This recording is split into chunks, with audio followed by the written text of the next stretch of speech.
Hi, everyone. Welcome. Thank you for joining us today on this talk for advanced care planning. So, live now, plan for the future. My name is Lauren Thomas. I'm a nurse clinician on the advanced care planning team with the Fraser Health Authority in British Columbia in the Lower Mainland. And I'm so happy to be joined today by Barb Field. Barb, would you like to introduce yourself? Thanks, Lauren. Hi, I'm Barb Field, and I'm a social worker from Vancouver Island. I live in Victoria. I am not currently employed, unlike Lauren. I'm retired, although everybody laughs because I seem to keep working. And I was happy to join you today because I've continued to be involved with heart failure and the heart failure community with several projects in the more recent years. Um, and I would also like to then now introduce Ken Lambrick. Unfortunately, Ken isn't with us today, but Ken has taken over for Brad Pope, whose name you might see in your program.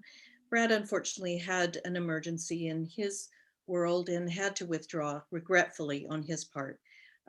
But Ken, we're very grateful to Ken. Ken joined us, and Ken was able to share his story, which we have attempted, Lauren and I, to weave in and out of our presentation today and represent him the best he can. So thank you, Ken.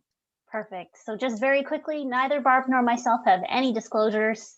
So we just wanted to mention that before we dive in. Now, today we're here to talk about advanced care planning, and that's a term that I think a lot of us are not familiar with. But just to sort of ground us ourselves in, the subject matter and where we're going to go today is I love this just very simple, lovely quote from Dr. Sunita Puri, who's a palliative care physician in the US, who says, "We are who we are is so much more than the bodies we live in." And I think that really, captures what we're going to talk about today with advanced care planning, because it really is an opportunity for some good, deep self reflection. Consider who you are as a person, and really because that guides any future healthcare decisions that we might make. So, thank you, Dr. Puri, for your words of wisdom here. So Barb's going to tell us a little bit about Ken's journey because we really, of course, want to highlight that lived experience as Barb mentioned. And so let's get Ken to start us off. Thank you, Lauren. So I'm going to read what I can from Ken's words in our discussion today, and just kind of the sort of synopsis of his story. Obviously, we can't capture it all, or we'd be talking for years, I think. But Ken tells us that he was first diagnosed with heart failure in 2010. Ken said that he had a leaky heart valve. These are Ken's words now. "I had open heart surgery at that time. And initially, I focused on the fact I had long QT syndrome. And I didn't really understand what that meant. And that took a lot of my energy. And so I didn't think too much in 2010 about heart failure, what the prognosis might be, or even life planning. Didn't cross my mind. Really, from 2010 until 2017, life was pretty stable. I just went back to my life after the open heart surgery. I took medications and my heart failure was managed quite well. Unfortunately, in 2017, things changed and I had a cardiac arrest in September that year. Um, they said at that time that my valve needed to be replaced again. However, I needed to recover from the cardiac arrest. And so they put an ICD, defibrillator. Those of you living with heart failure know what I'm talking about there. They put in an ICD and I got involved in some cardiac rehab to be strong enough to face another surgery. It was a really, really tough time, 5 months waiting for that surgery, getting stronger.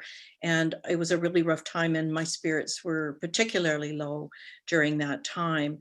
My EF, those of you with heart failure know what I'm talking about. My ejection fraction was in the low 20s, and I really, really struggled, and my family really struggled.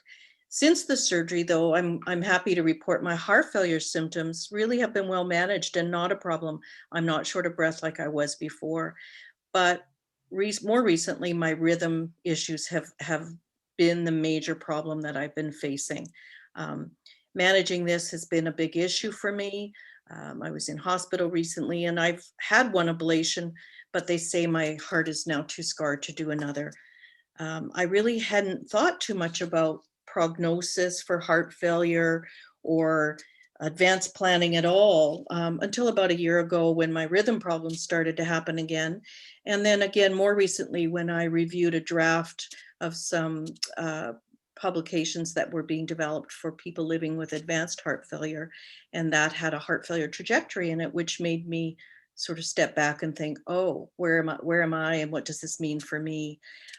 So I realized that everybody's course is individual and different, but I'm thinking that it might now be time to start thinking about planning for the future.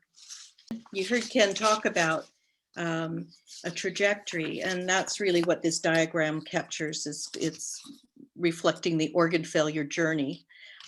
It isn't a prediction of everybody's journey because we're all individual and everybody travels along this trajectory in its own way. But the organ failure trajectory was developed to kind of capture the experience that many people have once they've been diagnosed with heart failure.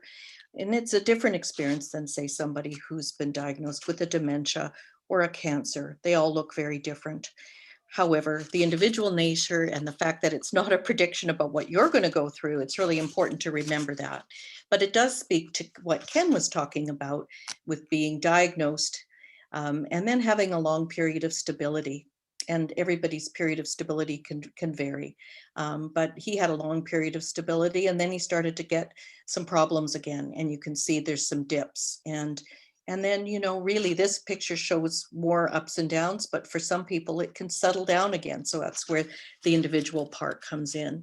But this unpredictability of this predictable trajectory creates challenges for planning. And so heart failure is often thought of as a prognosis that's so predictably unpredictable, as we've said here.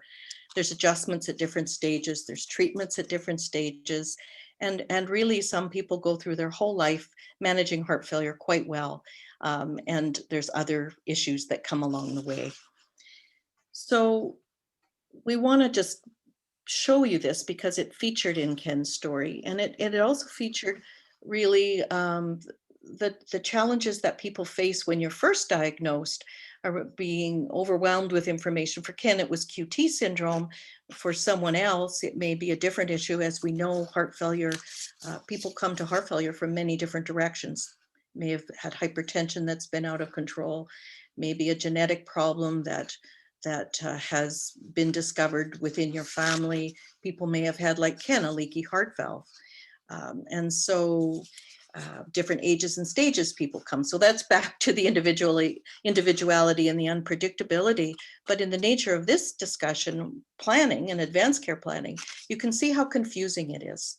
And you can see how overwhelming it is. And so people, we all are like this, we tend to focus on what's right in front of us and sometimes miss the opportunities that these various disruptions can bring us for stepping back and thinking about, what does this mean for me now? What matters to me now? And I think the other challenges that we've had with planning, with an unpredictable trajectory and an unpredictable prognosis and individuality and complexity, is the fact that there's so many myths about advanced care planning in the community more broadly. You know, what do we mean by the various terms? People are confused by what's important and what they need to do. And we're going to talk more about this today, and Lauren's going to explain this to you. I think our individual personalities too, and how we manage challenges in life and these various disruptions also impact the planning in this context. And so some of us, you know, we're frightened and we avoid, or we get overwhelmed, or we deny, and we just bury the fact that we're mortal, really, is what it comes down to. And so the advantage of having this talk today hopefully can help us all step back and not be so frightened to actually think about it in a broader sense. Lauren, over to you. So let's explore some of these myths a little bit, because I have to say, Barb, you really hit the nail on the head there, because when I'm out in the public working with people, you know, the words advanced care planning are something that's not part of our regular language, unfortunately, just yet. I hope to change that in my career. But all of these myths and these confusions can really help pave the way and help people engage in a really meaningful process. And so when I talk about these myths and confusion, I don't mean to point blame at the general public, because all of these myths and this confusion around terminology and everything absolutely remains true for both of our healthcare providers as well. And so often some of the things that I hear from people when I talk to them about advanced care planning is, I'm young and healthy, I don't need an advanced care plan. And when I think of that, I sort of think of the invincible 19-year-old, that thinks that nothing's ever going to happen to them, when really advanced care planning is actually for healthy adults too, for people who haven't experienced a health issue yet or a health crisis yet. As Barb mentioned, we are all mortal. My health is going to change one day, so why not be prepared now when I'm young and healthy? Some of the other confusion out there is around some of the legal documents. For example, somebody says, oh, I already have an advanced care plan, I have a will. And of course, wills are absolutely important and part of our life planning. However, wills only come into effect after death. And so what about a plan for while you're living? Because the dying part of our lives is actually quite small. But we may live with health issues for quite a long time and have quite long journeys where we're making decisions down those paths. One of the other myths we hear is, well, we don't like to talk about death and dying. And, it's a big cultural taboo, no matter who you are or where you come from. It's kind of a universal taboo. However, advanced care planning is not a conversation about death and dying. It is a conversation about living. How is it that I want to continue to live as my health changes, as I get a new diagnosis, as that diagnosis progresses? Some of the other things that we hear from families is, I don't want to make an advanced care plan just for myself because, I belong to a family where we make decisions together. And that's great. We have so many amazing cultures that embrace collectivism. And I would argue that I don't think many of us are as independent as we think we are. We do honor autonomy in Western culture. However, I have to tell you that I really hate broccoli, but I buy it all the time. And that's because there are people in my household who will eat it. And so if I don't make my own decisions about dinner without considering others, then our medical decision making is most certainly the same. We alluded to this earlier while talking about wills, is that the legal language is too confusing. And I couldn't agree with that statement more. Canada does not have federal legislation regarding healthcare consent and substitute decision makers, meaning those people who may have to step in if you're not able to speak for yourself. They are provincially based. And so it depends on what province you live in Canada. We have different laws and we use different language for some of these legal documents. If I have a friend in Alberta who says, hey, can you have a look over my personal directive? That doesn't mean anything to me as a BCer, because in British Columbia, we call them advanced directives. And so this is really holding a lot of us back from moving forward with some of these processes. So really important to inform yourself of the legal languages and sort of terminology expressions that exist in the province that you live in. Absolutely. I mean, working with those documents, and sometimes people feel that filling out a piece of paper, check, the process is done. And we're gonna talk about that advanced care planning really is a lifelong process. So. One of the last sort of myths that we hear out there very often is, people will say, I'm someone who changes my mind a lot. I really don't, I don't want to, we have this impression that if we write something down, it's sort of ironclad, it's been tattooed across our forehead. And that is absolutely not the case with advanced care planning. And in fact, we actually encourage the very opposite. I'm not the same person that I was 10 years ago, and I don't know if I'll be the same person 10 years in the future. We change. We are not stagnant beings, and the things that are important to us change. And therefore, we want people updating their advanced care plans as their health changes, as their lives change, as their families change, our situations change. Definitely be updating those on a regular basis. And so that's where the legal documents kind of lose me a little bit in that they don't allow for that evolution, whereas an advanced care plan really does. So, not to poo poo the legal documents, they are sometimes helpful and necessary, but they are only a piece of the pie. And Lauren, I agree. And so, yeah, With the trajectory, the bottom line showed the time, and you saw that that people can live with heart failure over time. And so if you start planning early, it's inevitable that your thoughts and wishes are going to change. And so I think that's yeah. the other point there. It's hopefully that makes sense as well. Yeah. And so as we talk about the confusion, the next sort of natural question is, well, then what is advanced care planning? What is that process, and what does that mean? It was really interesting when Ken was sharing his story with Barb when she was doing the interview. He shared with us that he had believed for years that discussions about advanced care planning were actually discussions about end of life planning. And so therefore they should wait until he approached that moment. Now, advanced care planning is actually defined worldwide in an international consensus statement as a process that supports adults at any age, any stage of health in understanding and sharing personal values, goals, and preferences regarding their future medical care. So again, I cannot stress enough that this is a process we can begin as healthy adults. It is not about end of life planning. That piece will come, absolutely. But we've got a whole lot of life coming before that we need to plan for. Really, the goal of advanced care planning is to help ensure that people receive medical care that's consistent with their values, goals, and preferences, especially once they start to reach serious and chronic illness. So it's really a place for us to pause and sort of think about, as my health changes, what are the influencing factors of me that are going to influence my decision making when a treatment, procedure, or something presents itself. And so, to clarify, advanced care planning is really not about making future health decisions. It's not about sitting down with a laundry list of all these medical treatments and procedures and saying, check, yes, I would want a feeding tube. Check, no, I definitely don't want to be intubated. It's impossible to decide ahead of time because nobody knows exactly what's going to happen to us. I don't have a crystal ball. I don't know what's going to happen to my health in the future as it changes.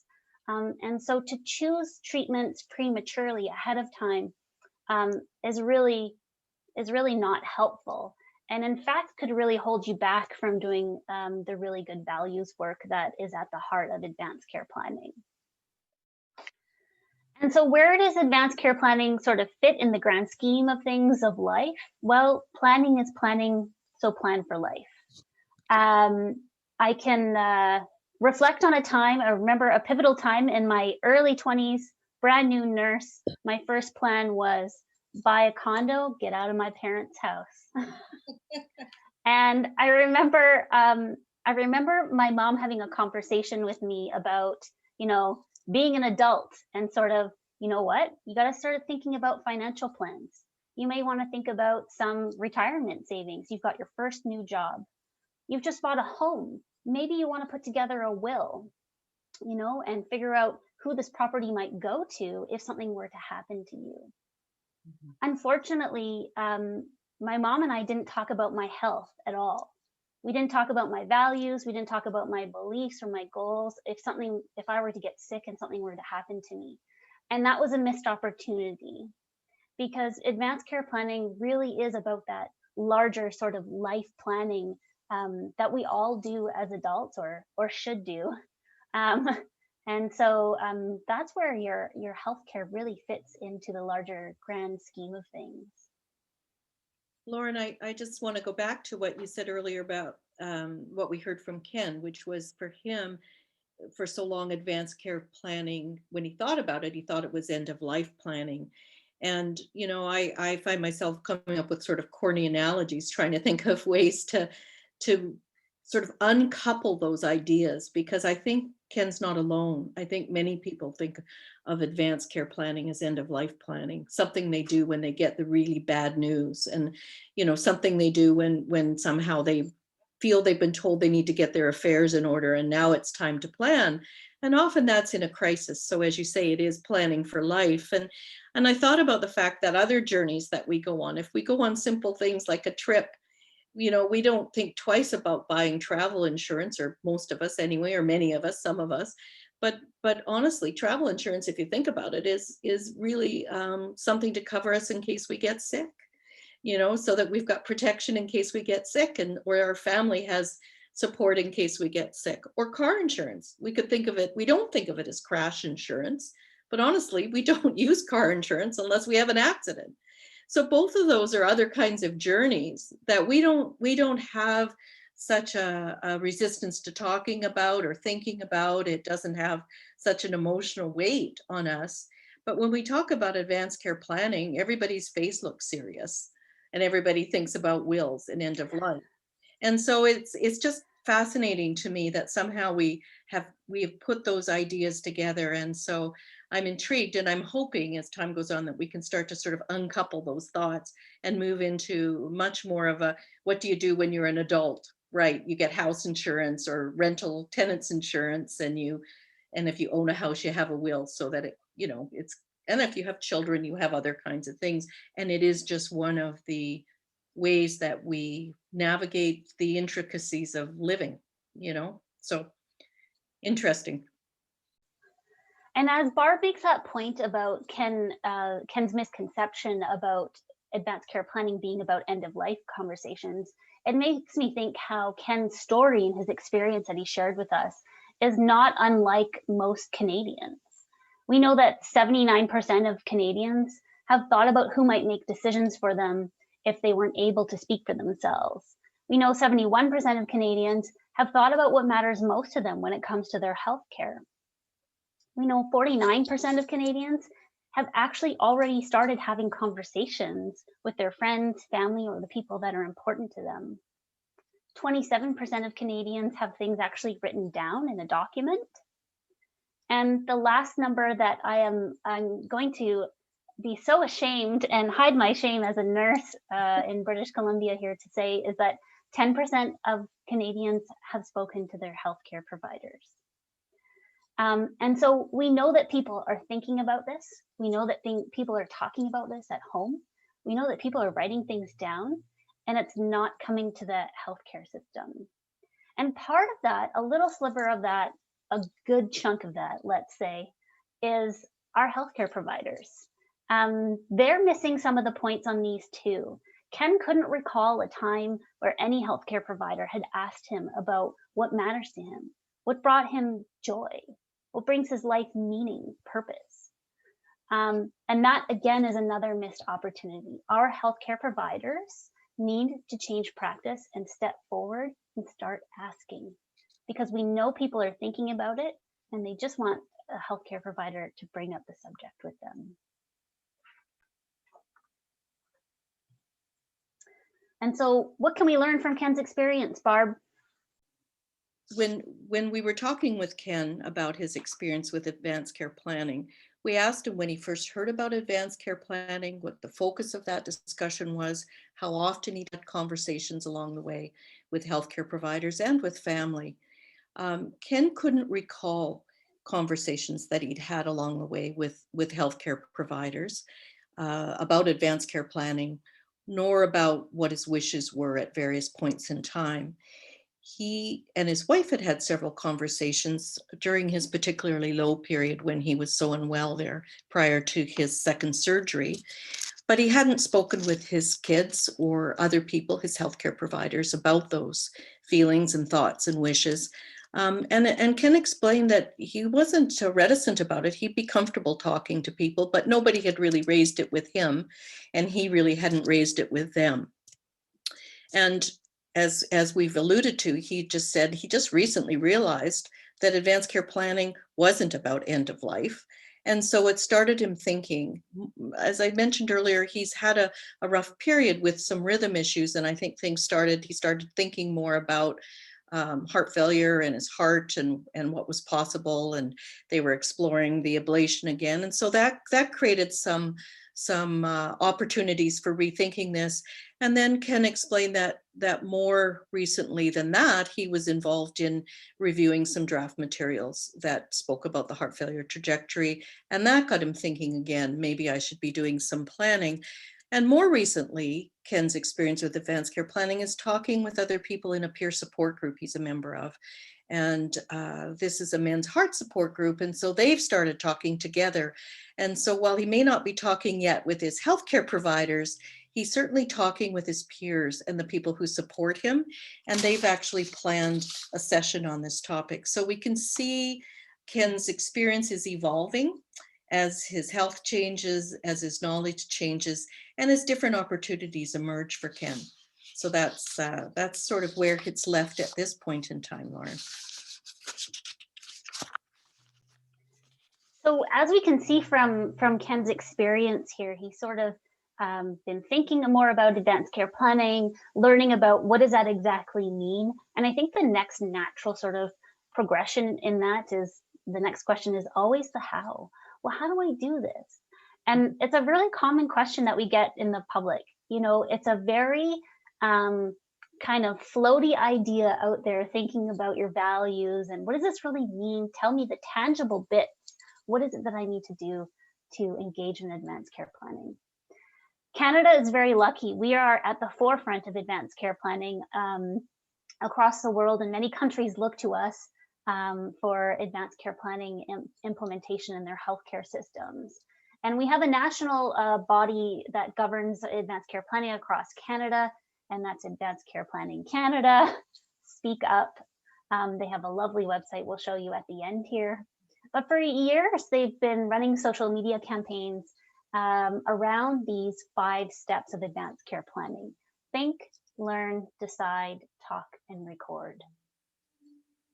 Now, we like to show it in a lovely little pie here, because although we give you linear steps 1 to 5, I'm going to encourage you to break the rules and start wherever it is that you want to start, because this is an ever-changing process. And you might be more comfortable starting in certain areas. And so one thing is really thinking about that self-reflection process, right? Think about what matters to you. What are your values? Like I said earlier, that's a really big question to ask yourself. But think about, what do you do for fun? What brings your life joy, meaning, purpose, and value, right? What do you do for fun? How do you spend your time? Who do you spend your time with? You know, our values really dictate every choice we make, from what clothes I decide to wear and what I decide to make for dinner, to the partner that I chose to spend my life with, the career, the field of work that I decided to get in, you know, my choice to enter motherhood, all of those things. And so really want to, in that first step, really nail down those values. Those are, you know, your gut, your intuition, your guiding light, and sort of how we make decisions and how we navigate through life. 2 is learn. And I think we heard a lot about that from Ken. Ken was so active in his heart failure. You know, I can't say I know many people who are Googling, you know, long QT syndrome, but it sounds like Ken was really active in learning about, what does heart failure mean for me, right? What does it mean in my context with my body and my certain health issues? And what does that mean for the future? What could it look like? Learn is also a really great place to also learn about the laws in your area surrounding substitute decision makers and legal documents. 3, decide. We're not deciding on medical procedures or treatments, like I said earlier, but we're deciding on that person. Who's that person in your life? You know, when you think about something really important happens, or something really exciting, or something devastating happens to you, we tend to always go to the phone. Who's that person for you? Because they might actually be your substitute decision maker. They might be a great person who is able to honor those values that you thought about in step 1, if they had to make a decision on your behalf, if you weren't able to speak for yourself. 4, talk. None of this is any good if you just think about your values and you don't share and communicate it with others. So share it with your substitute decision maker. Share it with your family, your friends, whoever those important people are in our lives. And lastly, I don't know about you, but sometimes I have a bit of a Swiss cheese memory. Things fall through the holes, and I don't always remember everything that's happened. And so these conversations are lovely, but wouldn't it be even better if we have some way of capturing those great conversations? And so it doesn't have to be a document. We've seen all kinds of things, videos, audio recordings, poems, letters, however it is that you want to gather your thoughts, and so that they're there. So Barb's going to talk a little bit about how Ken embraced a couple of these steps and how he plans to go over a few more of them in the future. Thanks, Lauren. Yeah. So in terms of Ken, I think what we do know is that despite the fact that Ken said he hadn't really started thinking about advanced care planning because he thought he did it at the end of his life, we've learned that actually he has been advanced care planning. He has been, as Lauren described, he's been thinking. More recently, he's been thinking about formalizing some planning, rather than the informal way that he's been thinking along the way. He's been learning. There are different points. He's had different things to learn, whether it's open heart surgery or recovery from a cardiac arrest, managing heart failure. All along, he's learned about medications, and now he's stepping back to try to learn what does this all mean for him, and have some conversations that will help him make some decisions that he will then take forward. So he's a perfect example of someone that doesn't follow in a linear pattern the process too, because he's thought about some things at different times. He's talked at different times to his wife. He's now talking within his men's heart support group. He's learning at different points in time of different things and coming to other conclusions and moving back and forth. So I think he's a really good illustration of the fact that it isn't linear, and that people don't have to think of, I've got to do step one, okay, tick, now step two, because it just doesn't work like that in real life. I think the other comment I wanted to make was something that you had mentioned earlier about opportunities for healthcare providers, and those of you who are listening today who are healthcare providers and not people with lived experience, is I think the things that we've learned too about heart failure is when people are really sick, and like Ken was for those particular 5 months of his journey, you may have had those conversations with Ken, and Ken may not have remembered because his brain was recovering from a cardiac arrest, which does happen for people with heart failure. Some of you may have had them, and you'll remember those early weeks. And sometimes when the heart isn't pumping well, the brain can be described as getting a little foggy, and memory being a little more challenging than at other points in one's life. And so timing of conversations is also really, really helpful to be thoughtful about if you're a health professional, and being able to check back with people later and say, I remember we had this conversation. What was your takeaway? And it may be that part of the conversation was completely missed, or it didn't register, it didn't stick, because there was something else you said that was so new, such a new thought, or something that was so concerning, or something that the person you're speaking to felt that they needed to understand because it was more immediate in their life to figure out. And so it's just being mindful that this is a process. And so if you as a health professional have had a conversation once, regular reconnecting and revisiting what you think you said and what people actually heard, so that you can build forward together, I think is a point that I wanted to make as well at this point. I think we can move forward to, again, with potential and possibility, and that's back to healthcare providers. Opportunities. I mentioned the process of having discussions is, got to be something that we think about more than once. And also, I think that the content of what we talk about, I think as healthcare providers, as a social worker working in the heart field, I've noticed that we can focus things on information we need to share. But the process of advanced care planning is so much, as Lauren has said, about the conversation of sorting out who we are and thinking about how that applies in multiple ways.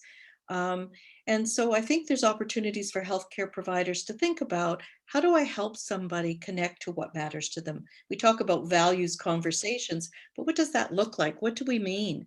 And so being able to say to somebody, we're just meeting each other now, and I don't really know you, but can you help me understand what matters most to you at this point in your life? Is that different than it used to be? Do you feel that that's changing? What's a great day when yes, you're battling this health problem, but when you've had, this is a really good day for me. What did that look like, and what made it good? What really spoke to you in that day that you're going to bed that evening feeling like that was a really good day? What brings you joy? When you feel your heart or your spirit lift. Back to that quote we said at the beginning, you're more than your body.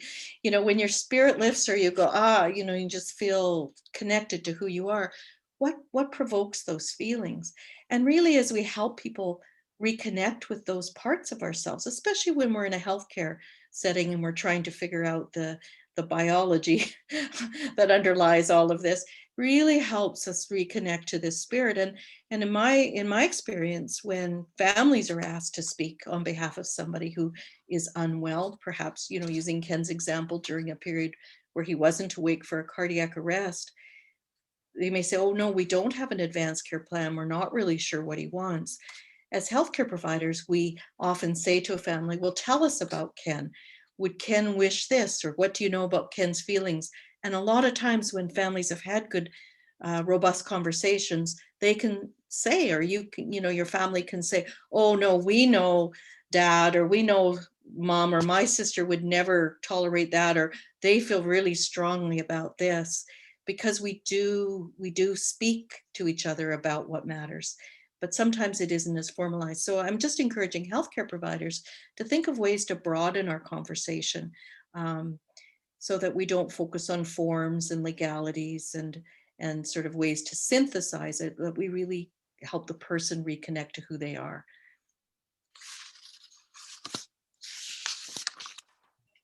Absolutely. And so after talking about the how, I think another natural question too is when.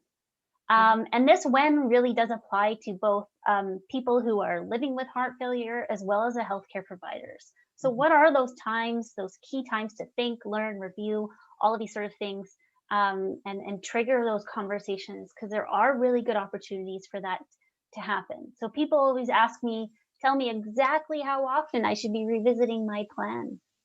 And when I think about heart failure and the work that I used to do in heart failure, I was a little irked that our Canadian Cardiovascular Society, guidelines have this tiny, tiny little recommendation to physicians and cardiologists out there to say, well, you know what, you should really address it annually. And I'm here to tell you today that I really beg to differ. I really bet that that's not enough. So really consider bringing up this conversation with your healthcare provider or with your family. And if you are a healthcare provider, when your patients have any kind of new diagnosis, we know that heart failure can bring along other issues with it.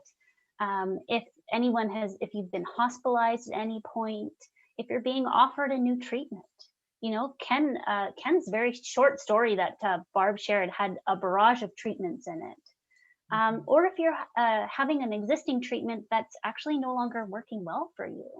These are really good transition points, points in your heart failure journey where we say, okay, we may need to take a step back here and reconsider some of the past conversations we have, reassess, reevaluate, where am I at?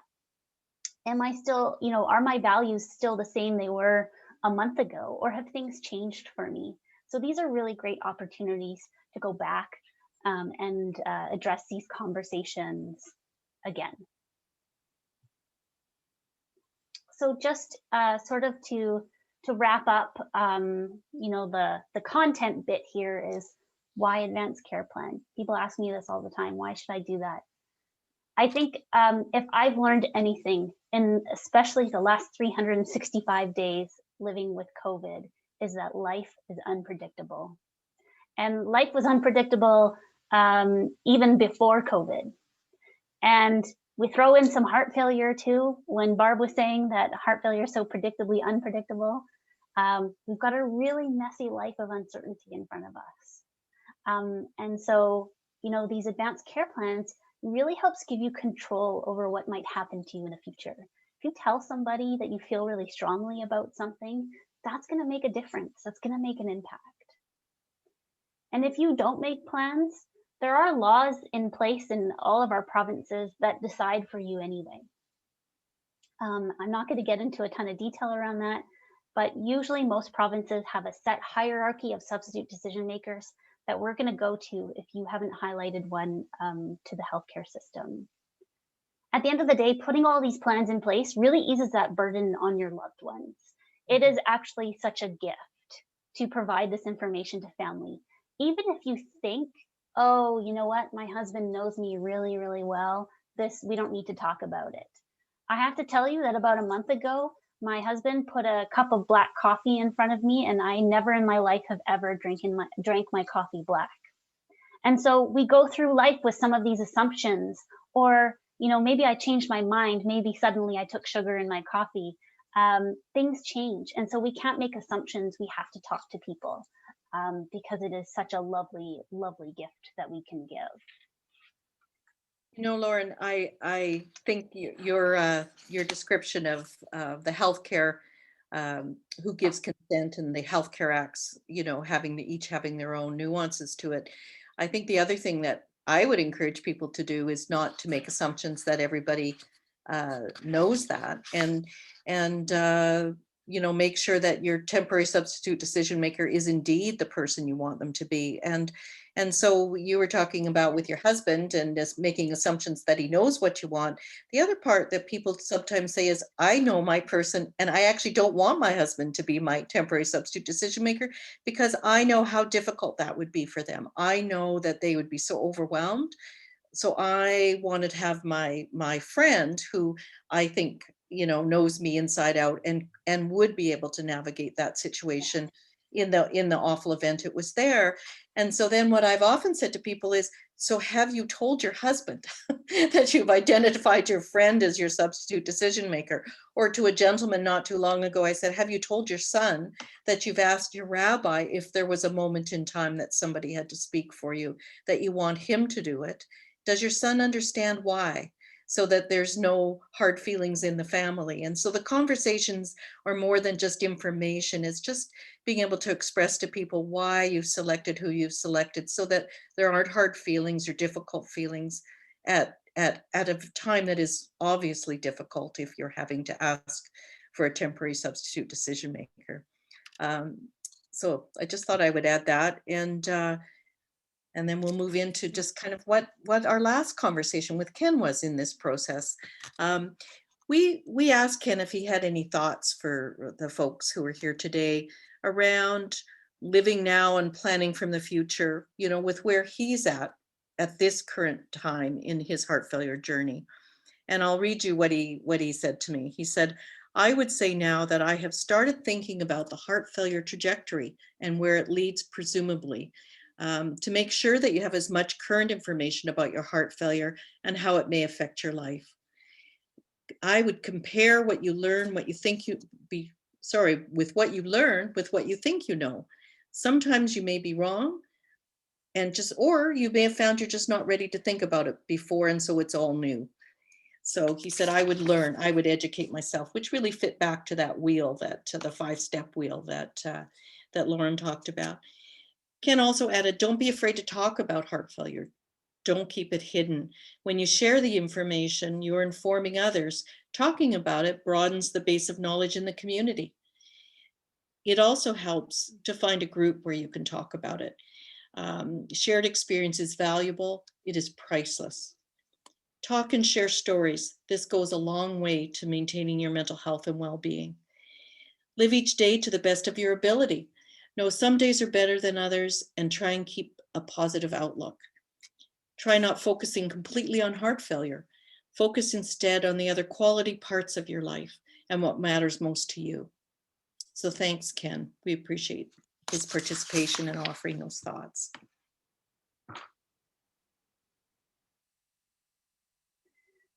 So as you've heard in the last many minutes here, is that advanced care planning is actually a big topic. You've heard about some of the differences that can exist across our country. And I wonder if maybe some of the next questions are, where do I get more information? On your screen here, you'll see a screenshot of the advancedcareplanning.ca. That's Speak Up Canada, our national advanced care planning website. If you click on that ACP across Canada, it will pull up a beautiful interactive map of Canada. You click on your province and it takes you to a wealth of resources. So for example, here in British Columbia, it will take you to a workbook that we have where you can actually put pen to paper and start brainstorming and thinking about your advanced care plan. All of our health authorities in British Columbia also provide some resources to our First Nations Health Authority, which has some culturally specific brochures, workbooks, some beautiful resources for everybody out there.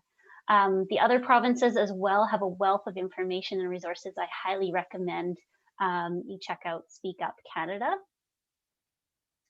And lastly, I'm going to leave my phone number and my email address up on the screen here. I am with Fraser Health in British Columbia. Once again, my name is Lauren, and we are happy to field any questions, concerns at all from anybody. So this email and phone number is open to the general public as well as to our healthcare providers. It is only toll-free in BC, so you might have to pay some long distance if you're calling out of province. But please contact us. Fraser Health is very, very lucky to have the only clinician-based advanced care planning team in Canada. We're very proud of that. And so we are here to support everybody in their communities across the country. If you have any questions or concerns, comments, please reach out to us. Barb, it was a pleasure. We are now going to move to the live version section of the presentation and take your questions. So please ask away.